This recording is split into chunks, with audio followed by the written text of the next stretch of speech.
শুরু করতে চলেছি আবদ্ধ গল্পের পর্ব সংখ্যা 22। লেখনীতে সানজিদা আক্তার মুন্নি। বুর্জ খলিফার 55তম তলায় অবস্থিত একটি প্রাইভেট রুমের ব্যালকনিতে দাঁড়িয়ে আছে মেহের, আর চোখ বোলাচ্ছে রাতের দুবাই শহরের আলোয়। শহরের আলো যেন হাজার হাজার নক্ষত্রের মতো আকাশকে টিপটিপ করে জ্বলছে। দূরে মেরিনার উঁচু উঁচু টাওয়ারগুলো আর নদীর পাড় ঘেরা লাইটের ঝলকানি মেহেরকে মনোমুগ্ধ করে তুলেছে। হালকা হাওয়া বইছে এর মধ্যে। ওর হাতে একটা কফির মগ। মাথায় আস্তে আস্তে ছড়াচ্ছে শহরের সুনিপুণ শব্দের সুর। দূর থেকে আসছে গাড়ির হর্ন আর কখনো কখনো শীতল বাতাসে ফুলের গন্ধ। মিহির চুপচাপ দাঁড়িয়ে দেখছে সবটা। তার চোখে বিস্ময়, মনটা নরম এক ঘোরে ডুবে। বাহ, এত সুন্দর শহর, এত আলো, এত রাজকীয়তা! আমি তো কল্পনাই করিনি যে দুবাই এমন হতে পারে। মনে মনে ভাবে মেহের। তবে এই আনন্দের পেছনে লুকিয়ে আছে খানিক অভিমানও। এই দুবাই শহর ওর ইচ্ছেই হয়নি। মেহতাবে চড়েই না আসার অনেক চেষ্টা করেও শেষমেশ ছেড়ে যেতে হয়েছে তাকে। মেহের তখন চিৎকার করেছিল এবং কেঁদে বলেছিল অব্দি, আমি কোথাও যেতে চাই না। কিন্তু মেহতাব ওর 2 হাত ধরে নরম গলায় বলেছিল, সুইটহার্ট, বিবাহিত হয়ে বউ ছাড়া কিভাবে ট্যুর হবে? মেহের চুপ করে গিয়ে ওর অবশেষে হার মানতে হয়েছিল। অবশেষে 2জন মিলে দুবাই এসেছে। শহরের বিলাসবহুল বুর্জ খলিফার একটি রুমে উঠেছে তারা। সারাদিন ঘুমিয়েছে মেহের, আধা ঘুমে আধা স্বপ্নে। মাঝে মাঝে মেহতাবের বুকে মাথা রেখে নিঃশ্বাস ফেলে ইচ্ছে মতো ঘুমিয়েছে। আসরের পর হঠাৎ মেহতাব আর তার পাশে ছিল না। মেহের ঘুম ভাঙতে খেয়াল করে বিছানায় সে তার পাশে নেই, চারপাশে নিস্তব্ধতা। তবে মেহতাব তাকে প্ল্যানেই বলেছে, আমি অফিসের কাজ নিয়ে একটু বের হব হুট করে, খুঁজো না আমায়, কিন্তু আমি ফিরব। মেহের জানে মেহতাব এখন কাজে, তবুও মনটা একটু খালি খালি লাগছে। হাতের মগে ধোঁয়া ওঠা কফি, বুকের মধ্যে হালকা শূন্যতা, আর চোখের সামনে ঝলমলে দুবাই শহর। এক এক সন্ধ্যায় মেহের বুঝতে পারে সে চাইলেও আর নিজের জীবন থেকে মেহতাবকে মুছে ফেলতে পারবে না। দূরে শহরের আলো জ্বলছে, আর তার অন্তরেও ধীরে ধীরে জ্বলে উঠছে মেহতাবের জন্য এক অদ্ভুত টান। মেহের ঘুম থেকে উঠল। চোখ খুলে দেখে মেহতাব ইতিমধ্যে ফ্রেশ হয়ে একটি সাদা বাথরব পরে রুমের সোফায় গম্ভীর মুখে বসে আছে। মেহেরকে দেখে সে এক ওয়েটারকে কল করে, কফি আনো। কিছুক্ষণের মধ্যেই কফির কাপ হাতে পায় মেহের, আর সেই কাপটা হাতে নিয়েই দাঁড়িয়ে আছে এখন ব্যালকনিতে। রুমের ভেতর এখন একটা মিটিং চলছে। 2জন অপরিচিত নারী সেখানে বসে আছে। একজন পরেছে ফর্মাল স্যুট, আর একজন ওয়েস্টার্ন পোশাকে। মেহের কিছুক্ষণ দূর থেকে তাকিয়ে থাকে, তারপর সাহস করে রুমে ঢোকে। যেহেতু ওরা মেয়ে, তাই যাওয়া যেতেই পারে। রুমে ঢুকতেই 2 নারী চোখ বড় বড় করে তাকায় তার দিকে। মেহতাবও তাদের দৃষ্টির অনুসরণে মেহেরের দিকে তাকায়। মেহেরকে দেখে মুচকি হাসে, তারপর উঠে দাঁড়ায়। মেয়েরা বিস্ময়ে তাকিয়ে রয়, হয়তো এটা ভেবে যে মেহতাব সিদ্দিকের রুমে একটা মেয়ে। মেহতাব মেহেরের দিকে এগিয়ে আসে আর তার হাত ধরে নিয়ে যায় সেই 2 নারীর সামনে। একবার মেহেরের দিকে, তারপর তাদের দিকে তাকিয়ে মেহতাব বলে, মিট মাই ওয়াইফ, তুবা মেহের। মেয়েরা হতভম্ব, ওরা জানতো না মেহতাব বিবাহিত। তাও নিজেকে সামলে নিয়ে একজন বলে, hi, I am Lina. Meher মেকি এসে উত্তর দেয়, আসসালামু আলাইকুম। আরেকজন বলে, হাই, আই এম জাফিন। তখনই মেহতাব মেহেরকে নিজের পাশে বসিয়ে বলে, কিছু সময় বসো, তারপর আমরা বের হব। মেহের মাথা ঝাঁকিয়ে সম্মতি দেয়। মিটিং চলতে থাকে, প্রজেক্ট, ক্লায়েন্ট, রিপোর্ট এসব নিয়ে। কিন্তু মেহেরের মন অন্য কোথাও। তার চোখ টের পায় লীনার দৃষ্টি, যা বারবার মেহতাবের দিকেই ফিরছে। আরও খারাপ লাগছে যখন দেখে লীনার চোখ আটকে আছে মেহতাবের বাথরবে ঢাকা শরীরে। এই বাথরবে কেন পড়ে আসতে হবে মেহতাব এদের সামনে? মেহেরের বুকে যেন আগুন জ্বলছে এটা ভেবে। মন চাচ্ছে মেহেগুলোকে চুল টেনে ছিঁড়ে নিতে। মিটিং শেষ হলে 2 নারী বিদায় নেয়। লীনা মেহেরের দিকে হাত বাড়িয়ে বলে, bye Mrs Tuba Meher, sorry if we interrupted your personal time. Meher মুখে হাসি আনে। কিন্তু ভেতরটা তো ঝলসে যাচ্ছে। বিদায়ের সময় লিনা তার কানে ফিসফিসিয়ে বলে, your husband body is just wow, keep him safe. এটা শোনার সাথে সাথে মিহিরের শরীরে আগুন ধরে যায়। সেও হাসি মুখে ফিসফিস করে বলে, নেক্সট টাইম এমন কথা বলবেন, আর নয়তো আপনার শরীরের চামড়া আমার পায়ের নিচে থাকবে। কিন্তু মেয়েটি বুঝতে পারে না ঠিক কি বলল মেহের, তাই আর কথা না বাড়িয়ে সেও হেসে চলে যায়। মেহতাবের সাথে ভেবেছিল একটা ডিনার ডেটে যাবে, তা আর হলো না। মেহতাব তাদের বিদায় দিয়ে দরজা লক করে ঘুরতেই হঠাৎ পেছন থেকে মেহের ঝাঁপিয়ে পড়ে, ওর গলা সরংসের বাথরব টেনে ধরে। চোখে আগুন, মুখে বিষ নিয়ে বলে, মেয়েদের সামনে শরীর দেখানোর খুব শখ, তাই না আপনার? মেহতাব থমকে যায়, কিছু বুঝে উঠতে পারে না। মেহেরের চোখে পানি, মুখ লাল হয়ে গেছে চেপে রাখার আগে। মেহতাব একটু হেসে বলে, what are you doing sweetheart, have you gone mad? কিন্তু মেহের থেমে নেই। এবার সে জোর করে মেহতাবের বাথরব খুলে নিতে চায়। খুলুন এটা, আপনি শুধু আমার, আপনার শরীর আমি দেখব, অন্য কেউ না। মেহের থরথর করে কাঁপছে রাগে, চোখ মুখে রাগ, ভয় আর অধিকার। মেহতাব এবার বুঝতে পারে মেহেরের এই প্রতিক্রিয়া ভালোবাসা, অধিকার আর ঈর্ষার মিশেল। মেহতাব তাই হালকা হেসে নিজের বাথরবের ফিতে খুলে ফেলে। বাথরবটা ধপ করে মেঝেতে পড়ে যায়। এটা দেখে মেহের সরে যেতে চাইল। নিজের করা দেখে নিজেরই বিব্রত লাগে। এই ছিছি, কি করছিল কি সে? মেহতাবের পরনে এখন শুধু একটা হাফ কোয়ার্টার প্যান্ট, আর পুরুষালী শরীর মেহেরের চোখে স্পষ্ট ঝলমল করছে। মেহেরকে সরে যেতে দেখে হঠাৎ মেহতাব মুচকি হেসে তাকে নিজের বক্ষবন্ধনীতে জড়িয়ে ধরে, মিশিয়ে নেয় নিজের সঙ্গে। মেহেরের নাকে এসে মেহতাবের পুরুষালী ঘ্রাণ যেন মাতোয়ারা করে তোলে। এর মধ্যে মেহতাব ওর চুলে মুখ ডুবিয়ে দিয়েছে। একে অদ্ভুত এক অনুভূতি। তবুও থরথর করে কাঁপতে কাঁপতে মেহের নিজের নাক ডুবিয়ে দেয় মেহতাবের অদুম বুকে, শক্ত করে জড়িয়ে ধরে ওকে। ভারী শ্বাস নিতে নিতে বলে, আপনি শুধু আমার, আমার মানে শুধুই আমার, আর অন্য কারো না। আর কেন আপনার শরীর অন্য নারী দেখবে? মেহতাব মাথায় হাত বুলিয়ে বলে, আচ্ছা আচ্ছা, এটাই লাস্ট, আর এমন হবে না। মেহের নিজের মুখ মেহতাবের বুক থেকে তুলে 2 হাত রাখে মেহতাবের বুকে, উন্মাদের মতো বলল, আপনি আমার। যে নারী আপনার নেই তাকাবে, আমি তার কলিজাটাও ছিঁড়ে নেব। মেহতাব মেহেরের কোমরে হাত শক্ত করে রেখে নিঃশব্দ চোখে তাকিয়ে বলে, পারবে তো এই উন্মাদ আমায় সামলাতে? মেহের এক দৃষ্টিতে মেহতাবের দিকে তাকিয়ে বলল, পারবো, অবশ্যই পারবো, পারতে হবে তো, নিজের জিনিস তো নিজেকেই সামলাতে হয়, তাই না? মেহতাবের মন প্রশান্তিতে ভরে যায় এই উক্তি শুনে।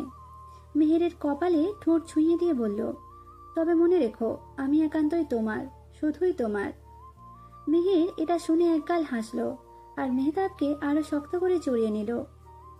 মেহতাব নিজের প্রিয়তমাকে আগলে নিল, ভালোবাসার এক আলাদা গভীর অনুভূতি।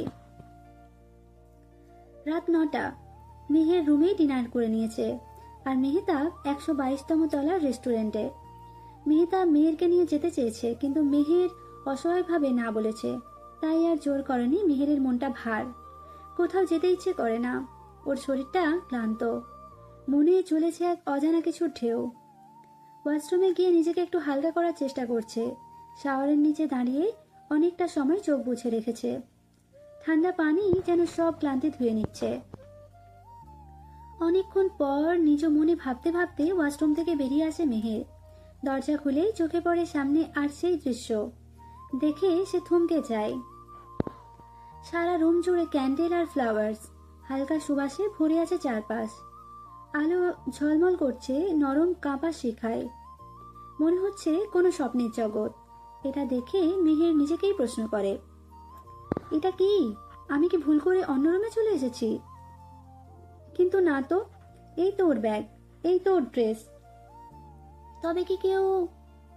চোখ ঘুরিয়ে সামনে তাকাতেই দেখে মেহতাব দাঁড়িয়ে আছে, থোপ খুলে, টি শার্ট গায়ে তুলছে ধীর ভঙ্গিতে। রুমে এখন বাজছে ওয়ান নাইট ইন দুবাই। গানটা শুনেই মেহেরের কপালে ভাঁজ পড়ে যায়। উফ, কি অশ্লীল গান! মেহের রাগে রুমের মাঝ বরাবর গিয়ে দাঁড়িয়ে উঠে মেহতাবকে বলল, এই রুমের এমন দশা আপনি করেছেন, তাই না? মেহতাব ধীরে ঘুরে দাঁড়ায়। চোখে পড়ে সাদা বাথরুমে জড়ানো ভেজা চুলে দাঁড়িয়ে থাকা মেহেরের ওপর। চুলের ডগা থেকে টুপটাপ করে পানি পড়ছে, গালে লাজের আর রাগের আভা।